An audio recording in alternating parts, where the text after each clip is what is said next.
Malam itu cahaya lampu gantung kristal memantul indah di dinding krem keemasan ruang perawatan privat. Aroma bunga melati dan uap dari alat facial memenuhi udara. Di atas kursi salon berlapis beludru merah marun, Devi tengah bersandar santai. Wajahnya dilapisi masker emas, sementara ibunya duduk di sebelah, kaki terendam air hangat beraroma lavender. Perawatan malam ini adalah bagian dari rangkaian persiapan menjelang pernikahan besar Davin dan Luna. Acara yang mereka yakini akan membawa nama keluarga mereka naik kelas sosial. Tapi bukan itu yang paling menyenangkan bagi Devi. Malam ini, Bu, ujar Devi sambil tersenyum bangga. Ibra ngasih hadiah pernikahan ke Paris. Bulan madu kita VIP. Katanya semua udah diatur. Sampai akomodasi dan itinerary. Nyonya Ratmi menoleh cepat. Matanya berbinar. Paris? Wah, luar biasa. Itu baru mantu yang tahu cara memuliakan istri. Devi tersenyum puas, menyentuh lembut pipinya yang baru saja dipijat. Makanya aku seneng banget. Kita tinggal tunjuk-tunjuk barang kalau mau belanja nanti. Naik kelas bisnis, nginep di hotel bintang 5. Senyap beberapa detik sebelum ibunya kembali bersuara. Kalau begitu, minggu depan kita atur jadwal ketemu calon besan ya. Sekalian bawa hantaran. Devi mengangguk cepat. Iya Bu, minggu depan kita ke rumah Ibra. Dalam benaknya Devi sudah membayangkan dirinya duduk di sofa besar rumah keluarga Ibra. Dilayani banyak pelayan, mengenakan daster satin mahal sambil memberi perintah. Ia akan menjadi ratu di rumah itu. Lagi pula, Ibra adalah anak tunggal. Tak ada yang akan merebut perhatiannya. Semua akan menjadi milik Devi. Rumah itu, kendaraannya, dan tentu saja posisinya sebagai istri dari pemilik pabrik tekstil.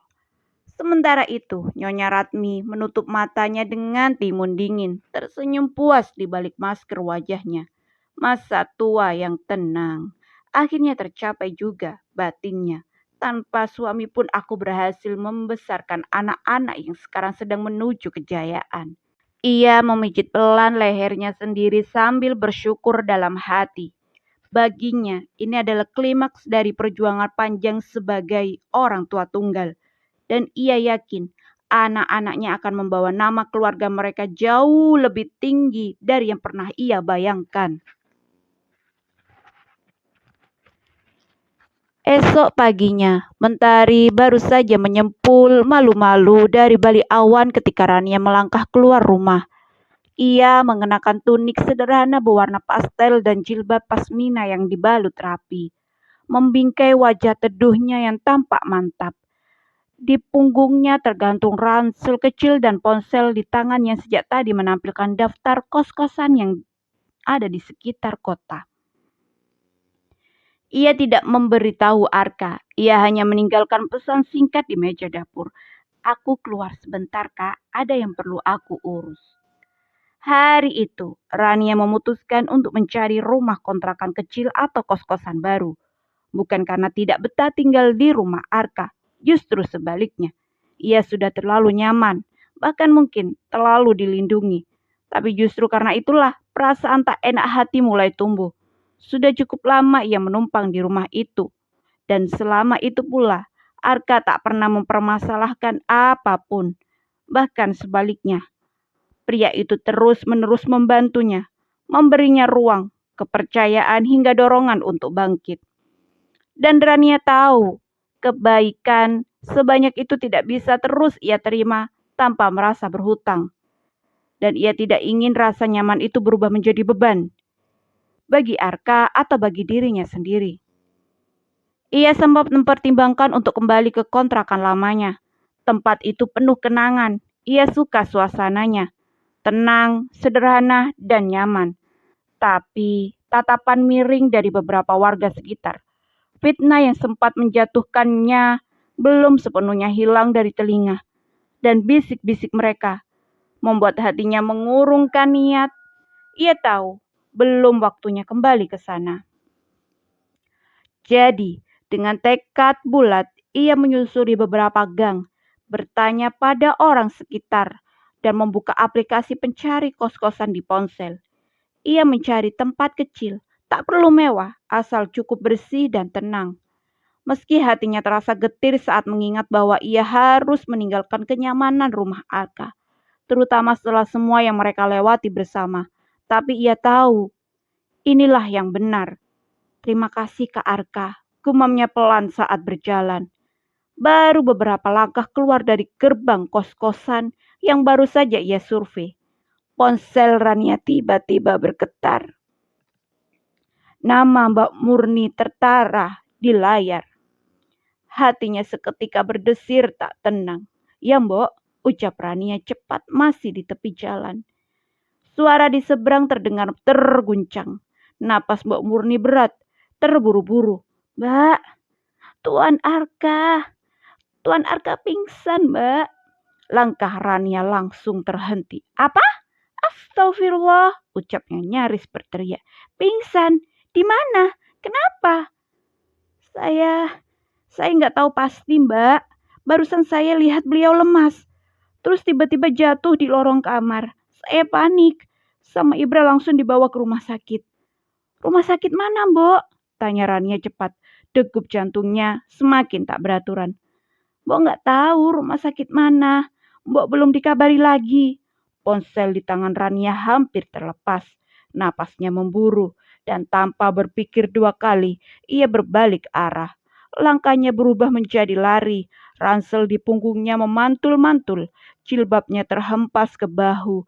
Tapi ia tak peduli. Pikirannya hanya satu. Arka. Bayangan wajah Arka terus terputar di kepalanya. Wajahnya yang pucat, napasnya yang berat, dan betapa ia berpura-pura baik-baik saja. Kenapa ia malah sibuk mencari tempat tinggal baru saat seseorang yang selalu menjaganya diam-diam tengah melemah. Sesampainya di rumah Arka, gerbang sudah terbuka. Ia menerobos masuk, langsung ke dalam. Suasana rumah terasa kosong dan sunyi. Hanya suara tangis tertahan dari arah ruang tamu yang mengisi keheningan. Rania mendapati Mbok Murni terduduk lemas di lantai. Wajahnya basah oleh air mata. Rania langsung berlari menghampiri. Mbok, di mana Kak Arka? Udah dapat kabar dari Ibra? Mbok Murni hanya menggeleng lemah, menutup mulutnya dengan punggung tangan. Tadi Mas Ibra buru-buru bawa Tuan Arka. Tapi Mbok nggak sempet nanya dibawa ke rumah sakit mana. Mbok panik Mbak.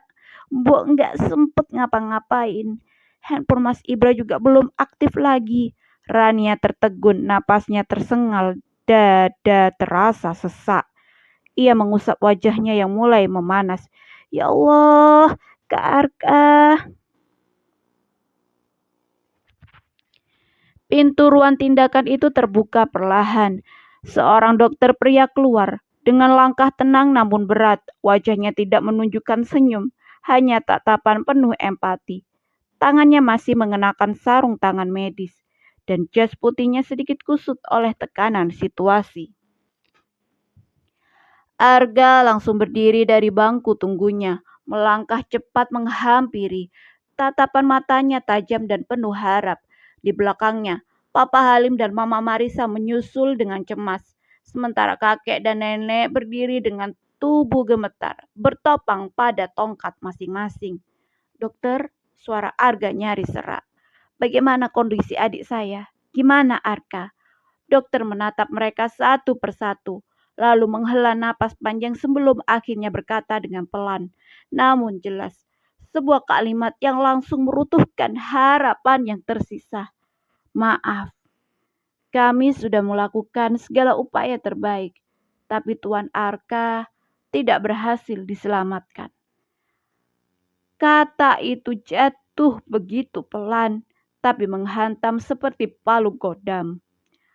Papa Halim langsung memegangi dahi, nyaris tak percaya.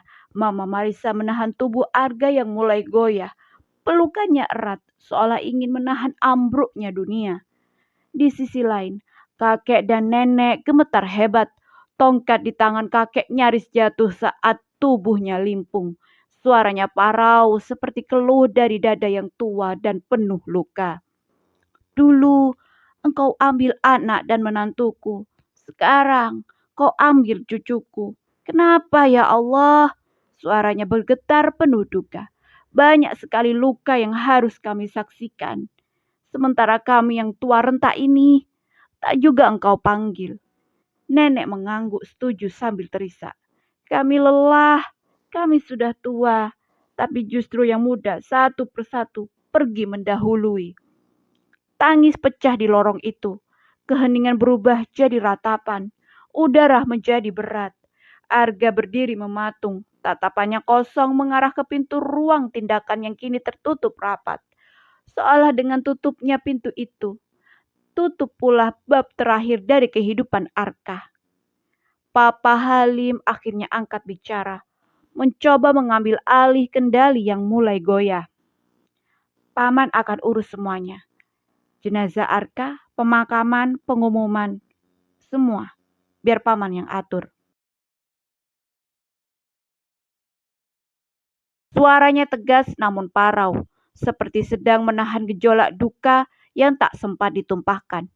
Namun Arga tak menjawab, tak menoleh, tak mengangguk. Ia hanya diam, berdiri seperti patung batu yang tak bisa digerakkan oleh apapun. Semuanya tahu, duka Arga tidak meledak seperti yang lain. Duka itu justru membantu, membeku, membungkam segalanya di dalam dirinya. Karena bagi Arga, Arka bukan sekedar adik. Ia adalah cermin, separuh jiwa. Dan kini, separuh itu hilang.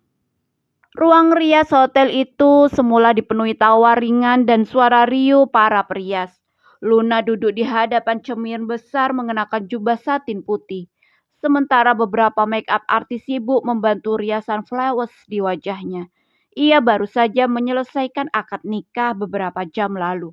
Dan sebentar lagi akan memasuki pesta resepsi mewah yang selama ini ia impikan. Namun suasana mendadak berubah saat ponsel pribadi Luna berdering keras. Seorang panitia resepsi dengan wajah cemas membisikkan sesuatu ke telinga Luna. Sang pengantin wanita menghentikan aktivitasnya. Wajahnya menegang. Apa? Suara Luna meninggi. Matanya melebar. Bukan karena sedih, melainkan karena marah. Kenapa sekarang? Kenapa harus hari ini? Kenapa harus pas aku menikah? Kenapa dia nggak bisa tunggu besok atau lusa? Apa dia sebegitu bencinya sama aku sampai mau ngerusak hari pentingku? Tangannya melempar ponsel ke atas tempat tidur, lalu berjalan mondar-mandir dengan napas memburu. Para pria saling pandang, salah tingkah. Gaun yang aku mau aja dia nggak kasih. Dan sekarang malah meninggal di hari aku nikah. Ia menatap cermin dengan wajah merah padam. Tak lama kemudian, manajer acara datang dengan arahan dari pihak keluarga Halim. Pesta tetap bisa dilanjutkan, ujarnya hati-hati. Tapi mohon dipahami, di dalam suasana berduka, Ibu Marisa dan Bapak Halim meminta agar gaun resepsi diganti yang lebih sederhana. Tidak boleh terlalu glamor, tidak ada musik, tidak ada pesta dansa. Semuanya dibatasi. Wajah Luna langsung menggelap. Apa? Gaun yang aku pesan itu rancangan khusus. Gaun sekali seumur hidup. Tapi Tuan Arka baru saja meninggal dunia. Kami harus menghormatinya. Luna menghentak kaki, mengambil bantal di sofa dan melemparkannya ke dinding. Aku benci ini, aku benci semuanya. Hari paling bahagia aku malah jadi hari duka karena dia. Air matanya menetes, bukan karena sedih, tapi karena marah dan kecewa. Ia menatap gaun pengantinnya yang tergantung rapi, rancangan eksklusif yang sudah ia bayangkan akan jadi pusat perhatian malam itu. Davin yang sejak tadi hanya diam, akhirnya melangkah maju, menggenggam kedua bahu Luna dengan lembut. Luna, cukup. Ucapnya tenang namun dalam. Tenanglah, jangan bicara seperti itu. Luna berusaha melepaskan diri dari sentuhan Davin, tapi pria itu tetap menatapnya tanpa mengundurkan nada. Bagaimanapun, Arka itu sepupumu, keluargamu. Dia bukan sengaja pergi hari ini, Luna. Ini takdir. Luna memalingkan wajahnya. Bibirnya bergetar, menahan emosi yang campur aduk. Bagaimana kalau yang meninggal itu papamu? Lanjut Davin. Suaranya semakin lirih. Apa kamu tetap akan marah? Tetap akan bilang kenapa dia nggak tunda dulu kematiannya? Pertanyaan itu menusuk Luna terdiam. Meski sorot matanya tetap penuh amarah yang belum padam. Davin menurunkan tangannya perlahan, kemudian menarik napas panjang. Dengar, yang penting kita sudah resmi jadi suami istri. Itu yang utama. Pesta bisa kita adakan lagi nanti, kapan saja. Tapi empati gak bisa diulang. Luna mengatupkan rahangnya. Wajahnya memerah karena menahan perasaan. Ia tahu Davin benar, tapi egonya masih menolak menerima semua ini dengan lapang dada. Beberapa jam kemudian di gedung resepsi, dekorasi masih berdiri megah, lampu kristal masih menyala indah, tapi suasana terasa dingin, tanpa musik, tanpa senyum lebar, dan tanpa sorotan kamera pesta yang biasanya penuh tawa. Hanya tamu-tamu berseragam batik formal, datang silih berganti. Beberapa hanya bersalaman singkat, lalu segera pamit. Beberapa lainnya menatap meja hidangan, lalu berlalu tanpa antusias. Tak ada ucapan selamat riuh. Yang terdengar hanyalah bisik-bisik pelan tentang kabar duka yang datang tiba-tiba. Davin berdiri di sisi panggung pelaminan, wajahnya masam. Sementara Nyonya Ratmi berdiri di sampingnya menggenggam tas clutch mahal. Menatap para tamu dengan jengkel. Ini bukan pesta, bisiknya ketus. Ini kayak pengajian dengan seragam pesta. Devi menatap dekorasi yang harusnya instagramable. Namun kini tampak suram, tanpa tawa dan cahaya warna-warni. Aku bahkan gak bisa upload satu story pun. Semuanya muram. Ia menatap Luna yang berdiri di pelaminan dengan ekspresi hambar. Mengenakan gaun putih sederhana. Wajah Luna nampak kesal. Tangan Davin yang menggenggamnya pun tak sanggup menghangatkan suasana. Hari itu seharusnya hari kemenangan mereka, hari pertunjukan, hari pamer. Tapi kematian Arka telah mengubah segalanya menjadi sunyi. Dan di tengah pesta yang terasa seperti rumah duka, berlampu gantung, mereka hanya bisa berdiri, marah, kecewa, dan tanpa panggung yang layak untuk mereka soroti.